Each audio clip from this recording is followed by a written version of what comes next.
Group D, SSC বা NTPC বা অন্যান্য চাকরির পরীক্ষায় পাটিগণিতে যেসব শতকরা হার এবং লাভ ক্ষতির অঙ্ক আসে সেগুলি খুব সহজেই খুব কম সময়ে কীভাবে করব সেগুলি করে দেখাচ্ছি। এরকম ধরনের একটা অঙ্ক আছে, ক্রয়মূল্য বিক্রয়মূল্যের অনুপাত 8:7 হলে লাভ বা ক্ষতি শতকরা হার কত।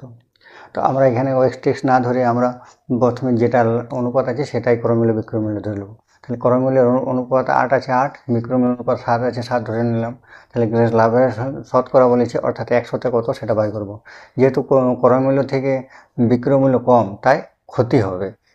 তাহলে কত ক্ষতি হবে এখান থেকে আমরা করে নিচ্ছি, মানে এটা কত গুণ হবে, 12.5 গুণ। এখানে 12.5 গুণ হচ্ছে, 12.5 গুণ হচ্ছে 100। তাহলে এখানে আমরা 7-এর 12.5 গুণ করে নেব। তাহলে এখানে 5-7 35, 7-12 84 আর 3 87, 87.5। তাহলে এটা আমরা বেগ করে নেব। এখানে 2.5 আর 12, 12.5, তো 12.5% এখানে ক্ষতি হচ্ছে।